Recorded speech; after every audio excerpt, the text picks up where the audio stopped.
മഞ്ഞളിരിഞ്ഞ പൂവിൻ്റെ പുതുപുത്തൻ വിശേഷങ്ങളിലേക്ക് എല്ലാവർക്കും സ്വാഗതം. അങ്ങനെ വീട് വിട്ടു പോകാനൊരുങ്ങുന്ന ഹരിയോട് എങ്ങോട്ടാ പോകുന്നതെന്ന് മഹേഷ് ചോദിക്കുമ്പോൾ ഒന്നും നിശ്ചയിച്ചിട്ടില്ല അച്ഛാ, കുറച്ച് ദിവസം ഇവിടുന്ന് മാറി നിൽക്കാൻ തീരുമാനിച്ചു എന്ന് ഹരി പറയുമ്പോൾ എന്തിനേന്ന് മഹേഷ് ചോദിക്കുമ്പോൾ അച്ഛൻ അറിയില്ലേന്ന് തിരിച്ചു ചോദിക്കുന്നുണ്ട് കേട്ടോ ഹരി.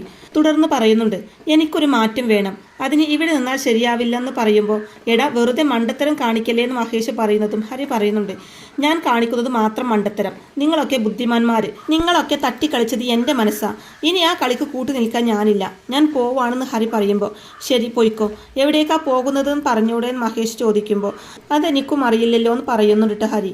അപ്പോൾ അതെന്ത് പോക്കാണെന്ന് രാഗിണി ചോദിക്കുമ്പോൾ എനിക്ക് സമാധാനം വേണമേ, ഇവിടെ നിന്നാൽ എനിക്കത് കിട്ടില്ല എന്ന് ഹരി പറയുമ്പോൾ എൻ്റെ ശല്യം കാരണമാണോ നീ പോകുന്നത്? അത് വേണ്ട മോനെ, ഞാൻ ഇനി ഒന്നും നിന്നെ പറയില്ല എന്ന് പറയുമ്പോൾ അമ്മ കാരണമല്ല ആര് കാരണമല്ല, ഞാൻ പോണെന്ന് പറയുന്നുണ്ട് കേട്ടോ ഹരി. ഒന്ന് പറ ഇവനോട് പോവണ്ടാന്ന്, ഇവൻ്റെ എന്തൊക്കെയാ പറയുന്നത് രാഗിണി മഹേഷിനോടായിട്ട് പറയുമ്പോൾ ഞാൻ പറഞ്ഞാൽ ഇവൻ അനുസരിക്കില്ല രാഗിണി, വലിയ ആളായി പോയില്ലേ, സ്വയം തീരുമാനമെടുക്കാനുള്ള കഴിവായി, നമ്മളൊന്നും പറഞ്ഞാൽ ഇനി ഇവൻ കേൾക്കില്ല എന്ന് പറയുന്നുണ്ട് കേട്ടോ മഹേഷ്. അപ്പോൾ ഹരി അച്ഛൻ എന്നോട് ക്ഷമിക്കണം, അമ്മയും ക്ഷമിക്കണം എന്ന് പറഞ്ഞിട്ട് ഹരി അവിടെ ഒന്നും പോവാൻ കേട്ടോ. പോകുന്നതിന് മുമ്പ് ഓട്ടോയുടെ ചാവി മഹേഷിനെ ഏൽപ്പിക്കുന്നുണ്ട് കേട്ടോ. ബുക്കും പേപ്പറൊക്കെ വണ്ടിക്കകത്തുണ്ട്, ആരെങ്കിലും വെച്ച് ഓടിക്കണം എന്ന് ഹരി പറയുമ്പോൾ അപ്പോൾ പോവാതിരുന്നൂടെ നിനക്ക് എന്ന് മഹേഷ് വീണ്ടും ചോദിക്കുമ്പോൾ ഇല്ല അച്ഛാ പോകണം, എങ്കിലേ ഇവിടുത്തെ പ്രശ്നങ്ങൾ തീരുമെന്ന് പറഞ്ഞിട്ട് ഹരി അവിടെ ഒന്നും പോവാൻ കേട്ടോ. അതിനുശേഷം കാണിക്കുന്നത് ഹരി വഴിയിൽ ഭാർഗവൻ ചേട്ടനെ കാത്തു നിൽക്കുകയാണ് കേട്ടോ. അപ്പോൾ അതേസമയം ഭാർഗവൻ ചേട്ടൻ വന്നിട്ട് അല്ല നീ എങ്ങോട്ട് പോകണമെന്നാ തീരുമാനിച്ചിരിക്കുന്നതെന്ന് ചോദിക്കുമ്പോൾ അറിയില്ല, എങ്ങോട്ടെങ്കിലും പോകണം, പോയല്ലേ പറ്റൂന്ന് പറയുന്നുണ്ട് ഹരി. അപ്പോൾ ഭാർഗവൻ ചേട്ടൻ പറയുന്നുണ്ട്, എടാ നീ ഇപ്പോൾ തോൽക്കാൻ തുടങ്ങി, ഈ ഒളിച്ചോട്ടം അതിൻ്റെ ലക്ഷണമാണെന്ന് പറയുമ്പോൾ സമാധാനം വേണ്ടേ ചേട്ടാന്ന് പറയുന്ന ഹരിയോട് ഓഹോ അപ്പോൾ ഒളിച്ചോടിയാൽ അത് കിട്ടുമോയെന്ന് ചോദിക്കുന്നുണ്ട് ഭാർഗവൻ ചേട്ടൻ. എടാ പ്രശ്നങ്ങളുണ്ടായ സ്ഥലത്ത് നേരിടണം, അല്ലാതെ നീ ഇപ്പോൾ ചെയ്യുന്നതല്ല ശരിക്കുള്ള വഴിയെന്ന് പറയുമ്പോൾ അറിയാം നിവൃത്തിയില്ല, ഇവിടെ നിന്ന് ഭ്രാന്ത് പിടിക്കുമെന്ന് പറയുന്നുണ്ട് ഹരി. അപ്പോൾ ഇത് കേൾക്കുന്ന ഭാർഗവൻ ചേട്ടൻ പറയുന്നുണ്ട്, എടാ ഞാൻ നേരെ തിരിച്ചു പറയും, പോയാലാ നിനക്ക് ഭ്രാന്ത് പിടിക്കുക, ഇവിടെ താമസിക്കുമ്പോൾ ചിത്തിര എന്ന ഒറ്റ ദുഃഖം മാത്രം നീ സഹിച്ചാൽ മതി, പുറത്താണെങ്കിൽ പല ദുഃഖങ്ങളും നീ സഹിക്കേണ്ടി വരും, ജീവിക്കണ്ടേ, അതിന് ജോലി വേണ്ടേ, കൂടുതൽ എന്തെങ്കിലും പറഞ്ഞ് നിന്റെ മനസ്സ് ഞാൻ വിഷമിപ്പിക്കുന്നില്ല, കഴിയുമെങ്കിൽ ഈ യാത്ര വേണ്ടെന്ന് വെക്ക്, അല്ലെങ്കിൽ നീ നിന്റെ ഇഷ്ടം പോലെ ചെയ്യുമെന്ന് പറയുന്നുണ്ട് ഭാർഗവൻ ചേട്ടൻ ഹരിയോടായിട്ട്. അപ്പോൾ ഹരി പറയുന്നുണ്ട്, പോണം ചേട്ടാ, പോണെന്ന് തന്നെയാണ് എനിക്ക്, ചേട്ടനെ കാണാൻ വന്നതാ, വേറെ ആരോടും ഞാൻ പറയുന്നില്ല, എന്നെങ്കിലും കാണാം എന്നൊക്കെ പറയുന്നുണ്ട് ഹരി. തുടർന്ന് ഭാർഗവൻ ചേട്ടൻ ക്യാഷ് ഒക്കെ ഉണ്ടോ നിന്റെ കയ്യിലെന്ന് ചോദിക്കുമ്പോൾ അത്യാവശ്യമുള്ള ക്യാഷ് ഉണ്ടെന്ന് ഹരി പറയുന്നുണ്ടെങ്കിലും ഭാർഗവൻ ചേട്ടൻ കുറച്ച് ക്യാഷ് എടുത്ത് ഹരിയുടെ പോക്കറ്റിൽ വെച്ച് കൊടുക്കുന്നുണ്ട് കേട്ടോ. അപ്പോൾ വേണ്ട ചേട്ടാ, ചേട്ടന് ആവശ്യങ്ങളൊക്കെ ഉണ്ടല്ലോ എന്ന് ഹരി പറയുമ്പോൾ ഞാൻ ഒറ്റാൻ തടിയല്ലേ, എനിക്ക് എന്ത് ആവശ്യം എന്ന് പറയുന്നുണ്ട് ഭാർഗവൻ ചേട്ടൻ. തുടർന്ന് പറയുന്നുണ്ട്, പിന്നെ ഒരു കാര്യം, ജീവിതം എന്ന് പറയുന്നത് ഒന്നേ ഉള്ളൂ, അത് നശിപ്പിച്ച് കളയാൻ എളുപ്പം കഴിയും, അതിനൊന്നും ശ്രമിക്കരുത്, നീ തോറ്റു പോകുന്നത് ഒരു പെണ്ണിൻ്റെ മുമ്പിലാണെന്നുള്ള ബോധം നിനക്ക് എപ്പോഴും ഉണ്ടായിരിക്കണം, നഷ്ടപ്പെടുന്നത് നിനക്കും നിന്റെ വീട്ടുകാർക്കും മാത്രമായിരിക്കും, ചിത്രയ്ക്കൊന്നും നഷ്ടപ്പെടില്ല, അവൾ IAS കാരിയാവും, രാജ്യം ഭരിക്കും, നിന്നെ ഒന്ന് ഓർക്കുക പോലുമില്ല, നമ്മളെ പലരും ജീവിതത്തിൽ മണ്ടന്മാരാക്കാറുണ്ട്, അറിഞ്ഞുകൊണ്ട് സ്വയം നമ്മൾ മണ്ടന്മാരാവരുത് എന്നൊക്കെ ഭാർഗവൻ ചേട്ടൻ പറഞ്ഞു കൊടുക്കുമ്പോൾ ഹരി പറയുന്നുണ്ട്, എനിക്കെല്ലാം മറക്കണം, അതിനാ ഞാൻ പോകുന്നത്, മറന്നാൽ ഞാൻ തിരിച്ചു വരുന്ന ഹരി പറയുന്നതും ഇല്ലെങ്കിലോ ഭാർഗവൻ ചേട്ടൻ തിരിച്ചു ചോദിക്കുമ്പോൾ അറിയില്ല, അതേക്കുറിച്ച് ഞാനിപ്പോൾ ചിന്തിക്കുന്നില്ല എന്ന് പറഞ്ഞതിന് ശേഷം ഹരി അവിടെ ഒന്നും പോവാണ് കേട്ടോ. അതിനുശേഷം കാണിക്കുന്നത് രാഗിണി മഹേഷിനോടായിട്ട് ഇത്രയും കാലം ഒരു കുഴപ്പവും ഇല്ലായിരുന്ന അവന് പെട്ടെന്ന് ഇങ്ങനെ തോന്നാൻ എന്താ കാരണം ചോദിക്കുമ്പോൾ എനിക്കറിയില്ല എന്ന് മഹേഷ് മറുപടി പറയുന്നതും എന്നാൽ എനിക്കറിയാം അവളാ കാരണം, ആ IAS കാരി, നമ്മുടെ ജീവിതം തകർത്തത് ആ കുടുംബ, നിങ്ങളുടെ ജീവിതം ആ സ്ത്രീ തകർത്തു, ഹരിയുടെ ജീവിതം കൊച്ചുമോളും എന്ന് പറയുന്നുണ്ട് രാഗിണി. അപ്പോൾ അത് കേൾക്കുന്ന മഹേഷ് തെറ്റ് നമ്മുടെ മോൻ്റെ ഭാഗത്തുമുണ്ട് രാഗിണി, എവിടെ നിൽക്കണം എന്ന് അവനറിയില്ല എന്ന് മഹേഷ് പറയുമ്പോൾ അവനൊരു ആൺകുട്ടിയല്ലേ, അവൻ്റെ മനസ്സിൽ പലതും തോന്നുന്നു രാഗിണി പറയുന്നതും അത് മറ്റുള്ളവരും കൂടി അംഗീകരിക്കേണ്ടതെന്ന് മഹേഷ് പറയുമ്പോൾ എനിക്കതൊന്നും അറിയണ്ട, ഞാനൊരു അമ്മയാ, എൻ്റെ മോനെ അംഗീകരിക്കാനേ എനിക്ക് പറ്റൂ, അതാണ് ശരിയും എന്ന് പറയുന്നുണ്ട് രാഗിണി. തുടർന്ന് സത്യം പറ, അവൻ എങ്ങോട്ടാ പോയത്, നിങ്ങളോട് അവൻ വല്ലതും പറഞ്ഞോ എന്ന് ചോദിക്കുമ്പോൾ ഇല്ലാന്ന് പറയുന്നുണ്ട് മഹേഷ്. എന്നാൽ ഒന്ന് പോയി അന്വേഷിച്ചൂടെ എന്ന് രാഗിണി പറയുമ്പോൾ അവൻ വന്നോളൂ രാഗിണി, ഈ പ്രായത്തിലുള്ള കുട്ടികൾ ഇതുപോലെ പല എടുത്തുചാട്ടങ്ങളും കാണിക്കുന്ന മഹേഷ് പറയുമ്പോൾ നമ്മളിതൊന്നും ശ്രദ്ധിക്കേണ്ടെന്നാണോ നിങ്ങൾ ഈ പറയുന്നത്, നമുക്കൊരൊറ്റ മോനേ ഉള്ളൂ, അത് മറക്കണ്ടെന്ന് രാഗിണി പറയുമ്പോൾ ചേച്ചിക്ക് ഒരൊറ്റ മോളെന്ന് മഹേഷും പറയുമ്പോൾ നിങ്ങൾ എന്തിനാ എപ്പോഴും അവളെക്കുറിച്ച് മാത്രം പറയുന്നത്, തെറ്റ് അവളുടെ ഭാഗത്തുമില്ലേ, എന്തിനും ഏതിനും ഹരിയെന്ന് വിളിച്ച് കൂടെ നടന്നതാരാ, അവളല്ലേ, അവൾ സ്വയം നിയന്ത്രിച്ചിരുന്നെങ്കിൽ നമ്മുടെ മോൻ്റെ മനസ്സിൽ അങ്ങനെയൊരു ചിന്ത ഉണ്ടാവുമായിരുന്നോ, എല്ലാം വരുത്തി വെച്ചിട്ട് അവൾ നിന്ന് സ്വയം ന്യായീകരിച്ചാൽ അത് അംഗീകരിച്ചു കൊടുക്കാനൊന്നും എനിക്ക് പറ്റില്ല, അതിന് വേറെ ആളെ നോക്കിയാൽ മതി ദേഷ്യത്തോടെ പറയുന്നുണ്ട് രാഗിണി. അതിനുശേഷം കാണിക്കുന്നത് ചിത്തിരിയും നിരഞ്ജനയും കൂടി ഇങ്ങനെ നടന്നു പോവായിരിക്കും കേട്ടോ. അപ്പോൾ അതേസമയം രാഗിണി അവരുടെ അടുത്തേക്ക് വരുന്നുണ്ട് കേട്ടോ. എന്നിട്ട് പറയുന്നുണ്ട്, നിനക്ക് തൃപ്തിയായല്ലോ അല്ലേ? എൻ്റെ മോനെ ഈ നാട്ടിൽ നിന്ന് ഓടിച്ചപ്പോൾ നിനക്ക് സമാധാനമായല്ലോ. എന്ത് തെറ്റാടി എൻ്റെ മോൻ നിന്നോട് ചെയ്തത്? നിന്നെ സ്നേഹിച്ചു, അതൊരു തെറ്റാണോ? നീയും നിന്റെ അച്ഛമ്മയും കൂടി അങ്ങനെയൊന്നും പറ്റില്ലെന്ന് പറഞ്ഞപ്പോൾ മനസ്സിൽ തോന്നിയ ആ പൊട്ടത്തരം അവൻ മായ്ച്ചു കളഞ്ഞതല്ലേ? എസ്റ്റേറ്റിലെ ജോലിക്ക് വേണ്ടി അവൻ പോവാൻ തുടങ്ങിയതല്ലേ? തടഞ്ഞതാരാ? നീയല്ലേ? എന്നിട്ടിപ്പോൾ നഷ്ടം എനിക്കടി. എൻ്റെ മോനാ പോയത്. അവനിപ്പോൾ എവിടെ ഉണ്ടെന്ന് പോലും എനിക്കറിയില്ല. അവനെ പെറ്റ അവൻ്റെ അമ്മയാ ഞാൻ ഇതെങ്ങനെ സഹിക്കുന്നൊക്കെ പൊട്ടിത്തെറിച്ചു കൊണ്ട് പറയുന്നുണ്ട് രാഗിണി. അപ്പോൾ ഇതെല്ലാം കേൾക്കുന്ന നിരഞ്ജന അതിന് ചിത്തു എന്ത് തെറ്റാ ചെയ്തതെന്ന് രാഗിണിയോടായിട്ട് ചോദിക്കുമ്പോൾ ചിത്തിര നിരഞ്ജനയെ തടയാണ് കേട്ടോ. നീരു വേണ്ട, പറയാനുള്ളത് മുഴുവൻ ഹരിയുടെ അമ്മ പറയട്ടെ, ഞാനത് കേൾക്കണം എന്ന് പറയുന്നുണ്ട് ചിത്തിര. അപ്പോൾ രാഗിണി പറയുന്നുണ്ട്, കേൾക്കണം. നീയും നിന്റെ അച്ഛമ്മയും കാരണം അവൻ ഈ നാട് വിട്ടത്. അവൻ ഇവിടെ ജീവിച്ചിരുന്നെങ്കിൽ നിനക്കൊക്കെ എന്ത് സംഭവിക്കുമായിരുന്നു? എൻ്റെ മോനൊരു പാവമായിരുന്നു. അതുകൊണ്ടല്ലേ നീയൊക്കെ അവനെ പന്ത് തട്ടും പോലെ ഇട്ട് തട്ടിയത്? നിനക്ക് വേണ്ടി ഞങ്ങളോട് പോലും അവൻ വഴക്കിടായിരുന്നു. അവനെയാണല്ലോ നിങ്ങളെല്ലാവരും കൂടി ഈ നാട്ടിൽ നിന്ന് ഓടിച്ചതെന്ന് പറഞ്ഞ് പൊട്ടിക്കറിയാണ് രാഗിണി. അപ്പോൾ ചിത്തിര രാഗിണിയെ ചേർത്ത് നിർത്തി പറയുന്നുണ്ട്, കരയല്ലേ അമ്മേ, ഹരി ഈ നാട്ടിൽ നിന്ന് പോകണമെന്ന് ഒരിക്കലും ഞാൻ ആഗ്രഹിച്ചിട്ടില്ല. ഹരി എൻ്റെ ഏറ്റവും നല്ല കൂട്ടുകാരനായി എപ്പോഴും എൻ്റെ അടുത്ത് തന്നെ ഉണ്ടാവണമെന്നേ ഞാനൊന്നും ചിന്തിച്ചിട്ടുള്ളൂ. ഞാൻ ഉദ്ദേശിച്ചത് എന്താണെന്ന് ഹരിക്ക് മനസ്സിലായില്ല. ഹരിക്ക് മാത്രമല്ല എൻ്റെ അച്ഛമ്മയ്ക്കും അത് മനസ്സിലായില്ല. ഹരിയുടെ ഈ പോക്ക് അതിന് കാരണക്കാരി ഒരിക്കലും ഞാനല്ല അമ്മയെന്നൊക്കെ പറയുന്നുണ്ട് ചിത്തിര. തുടർന്ന് അവനെ ഇവിടുന്ന് ഓടിക്കാൻ എനിക്ക് കഴിയോ അമ്മയെന്ന് ചോദിക്കുമ്പോൾ അപ്പോൾ രാഗിണി പറയുന്നുണ്ട്, നിനക്ക് കഴിഞ്ഞാലും ഇല്ലെങ്കിലും കാരണക്കാരി നീ അല്ലെങ്കിലും നഷ്ടപ്പെട്ടത് ആർക്കാ? എനിക്കല്ലേ. അവൻ്റെ ഫോൺ പോലും സ്വിച്ച് ഓഫാ. ഒരു മണ്ടന അവൻ. ഈ സങ്കടത്തിൽ അവൻ വല്ല കടുംകൈ കാണിക്കുന്ന എൻ്റെ പേടി. അങ്ങനെ വല്ലതും സംഭവിച്ചാൽ നീ അടക്കം ആരെയും ഞാൻ വെറുതെ വിടില്ല. എൻ്റെ മോൻ്റെ ജീവിതം നശിപ്പിച്ചിട്ട് നീ ഒന്നും സുഖിക്കണ്ട. ഞാൻ നിന്നെ ശപിക്കുന്നില്ല. എന്തുകൊണ്ടാണെന്നറിയോ? എൻ്റെ മോനത് ഇഷ്ടാവില്ല. ഈ അമ്മയുടെ വേദന എന്താണെന്ന് ഒരിക്കലെങ്കിലും മനസ്സിലാവും. അത്രയ്ക്ക് ദണ്ണമുണ്ട് എനിക്ക് എന്നൊക്കെ ചിത്തിരിയോടായിട്ട് പറഞ്ഞതിന് ശേഷം അവിടെ ഒന്നും പോവാട്ടോ രാഗിണി. അതിനുശേഷം നിരഞ്ജന ചിത്തിരിയോടായിട്ട് പറയുന്നുണ്ട്, അവൻ കാണിച്ചത് മണ്ടത്തരം തന്നെയാ. അവൻ ഒരിക്കലും നാട് വിട്ടു പോവാൻ പാടില്ലായിരുന്നു. അവൻ്റെ അച്ഛനും അമ്മയും അതെങ്ങനെ സഹിക്കുന്നു? നിരഞ്ജന പറയുമ്പോൾ ഇത്ര പേടിത്തൊണ്ടനാണോ ഹരിയെന്ന് ചിത്തിര ചോദിക്കുമ്പോൾ ഹേയ്, പേടിത്തൊണ്ടനൊന്നും അല്ല. അവൻ ആരെയും വേദനിപ്പിക്കാൻ വയ്യാന്ന് പറയുന്നുണ്ട് നിരഞ്ജന.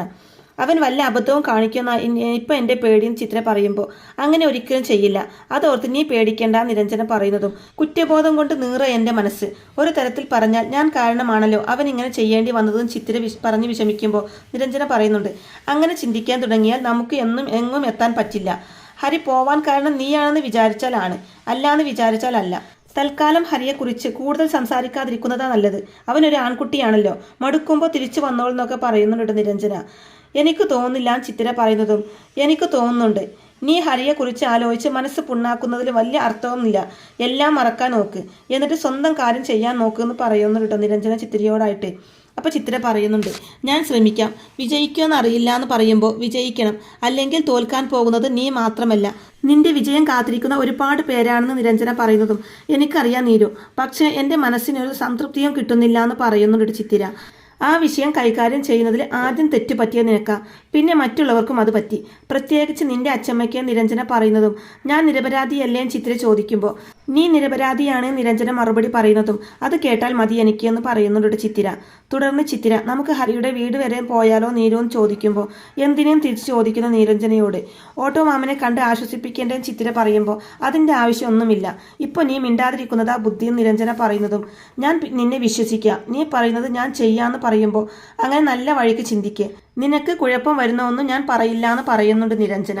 അപ്പോൾ അത് കേട്ട് ചിത്തിരക്കും സന്തോഷമാവുന്നുണ്ട് കേട്ടോ. ഇവിടെ ഹരിയാണെങ്കിൽ നേരെ ഒരു ലോഡ്ജിലേക്കാണ് കേട്ടോ വരുന്നത്. അവിടെ വന്ന് റൂം എടുക്കുന്ന തിരക്കിലാണ് കേട്ടോ അവന്. അവർ ID കാർഡ് ചോദിക്കുന്നു, അഡ്രസ്സ് എഴുതിയെടുക്കുന്നു. അങ്ങനെ ഹരി റൂമിനുള്ള അഡ്വാൻസും കൊടുക്കുന്നുണ്ട്. അമ്പലത്തിൽ വന്നതായിരിക്കും അല്ലേന്ന് അവർ ചോദിക്കുമ്പോൾ ഏത് അമ്പലം ഹരി തിരിച്ച് ചോദിക്കുന്നതും. ഇവിടെ അടുത്തൊരു ഫേമസ് ക്ഷേത്രമുണ്ട്, അവിടെ വന്ന് എന്ത് പ്രാർത്ഥിച്ചാലും നടക്കുന്ന അവർ പറയുമ്പോൾ ഞാൻ അമ്പലത്തിലൊന്നും വന്നതല്ല, ജോലി അന്വേഷിച്ച് വന്നതാ. ഡ്രൈവിംഗ് അറിയാം, 4 വീലർ 3 വീലർ ഓടിക്കും. എന്തെങ്കിലും ഒഴിവുണ്ടെങ്കിൽ പറയണേന്ന് പറയുന്നുണ്ട് ഹരി. അങ്ങനെ ഹരി റൂമിലോട്ട് പോവാണ്. ഇവിടെ റൂമിൽ ഒറ്റയ്ക്കിരിക്കുന്ന ചിത്തിരിയുടെ അടുത്തേക്ക് മല്ലികാമ്മ വന്നിട്ട് ചിത്തിരിയുടെ മുടിയിൽ ഇങ്ങനെ തലോടിക്കൊണ്ട്, നല്ല മുടിയാ നിന്നോട്. ഈ പ്രായത്തിലുള്ള ഏത് പെൺകുട്ടിക്കുണ്ട് ഇത്രയും നല്ല മുടി? ഇത് നമ്മൾ നല്ല പോലെ നോക്കിയാൽ ഇത് നല്ല ഭംഗിയായിട്ട് നിൽക്കും, നോക്കിയില്ലെങ്കിലോ? അതുപോലെയാണ് നമ്മുടെ ഓരോരുത്തരുടെയും ജീവിതം എന്ന് പറയുന്നുണ്ട് മല്ലികാമ്മ ചിത്തിരിയോടായിട്ട്. തുടർന്ന് അഞ്ജനയില്ലേ നിന്റെ അമ്മ, എൻ്റെ തോട്ടത്തിലെ തൊഴിലാളിയായിരുന്നു എന്ന് പറയുമ്പോൾ എനിക്കറിയാം, കുഞ്ഞുനാൾ മുതലേ കേൾക്കുന്നതാണെന്ന് പറയുന്നുണ്ട് ചിത്തിര. അവിടെ ജോലി ചെയ്യുമ്പോഴാ നിന്റെ അച്ഛൻ കയറി അവളെ പ്രേമിക്കുന്നത്. അന്നേരം എനിക്ക് വന്ന ദേഷ്യം, ഞാനത് എതിർത്തു. പിന്നെ രണ്ടുപേരോടും പുറത്തുനിന്ന് പറയുന്ന മല്ലികാമ്മയോട് അഞ്ജന അല്ല ചിത്തിര. പുറകെ നടക്കുന്ന തോട്ടം മുതലാളിയോട് അഞ്ജനയ്ക്ക് ഇഷ്ടം തോന്നുമായിരിക്കും. പുറകെ നടക്കുന്ന ഓട്ടോ ഡ്രൈവറോട് ചിത്തിരയ്ക്ക് പ്രേമം തോന്നില്ല എന്ന് പറയുന്നുണ്ട് ചിത്തിര. അപ്പോൾ മല്ലികാമ്മ പറയുന്നുണ്ട് അതല്ല, എന്നാലും അങ്ങനത്തെ സാഹചര്യങ്ങൾ ഒഴിവാക്കുന്നതല്ലേ നല്ലതെന്ന് ചോദിക്കുമ്പോൾ ഹരി നാട് വിട്ടു, അതാര് കാരണമാണെന്നറിയാലോ, എന്നിട്ടും സ്വയം ന്യായീകരിക്കാൻ നോക്കുക.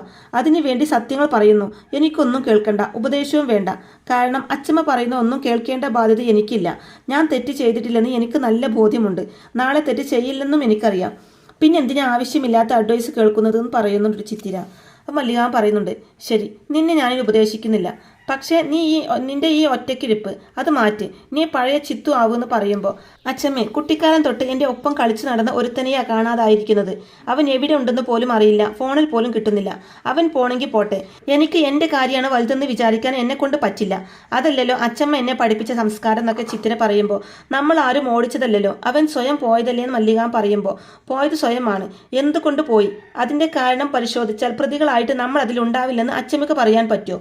നമ്മളുണ്ടാവും, നമ്മളെ ഉണ്ടാവൂ എന്ന് പറയുന്നുണ്ട്. എനിക്ക് നല്ല വിഷമമുണ്ട് അച്ഛമ്മേ. ഒരു പാവത്തിന്റെ ഭാവിയാ നമ്മളെല്ലാവരും കൂടെ തകർത്തത്. ഹരിയുടെ അമ്മയും അച്ഛനും ഇപ്പോൾ എന്തുമാത്രം വിഷമിക്കുന്നുണ്ടാവും. അത് ഓർക്കുമ്പോൾ എനിക്ക് സഹിക്കാൻ പറ്റുന്നില്ല എന്ന് പറയുമ്പോൾ ചിത്തു, ഞാൻ എന്താ വേണ്ടതെന്ന് മല്ലികാമ്മ ചോദിക്കുമ്പോൾ ഒന്നും വേണ്ട, ഈ മുറിയിൽ നിന്ന് ഒന്ന് പോയി തന്നാൽ മതി. എനിക്ക് കുറച്ചു നേരം തനിച്ചിരിക്കണം. ദയവ് ചെയ്ത് എന്നെ ശല്യപ്പെടുത്തല്ലേ എന്നൊക്കെ പറഞ്ഞ് മല്ലികാമ്മയെ അവിടെ ഒന്ന് ആട്ടി ഇറക്കി വിടുകയാണ് ചിത്തിര. പാവം മല്ലികാമ്മ തിരിച്ചൊന്നും പറയാതെ നിറ കണ്ണുകളോടെ അവിടെ നിന്ന് ഇറങ്ങി പോവാണ് കേട്ടോ.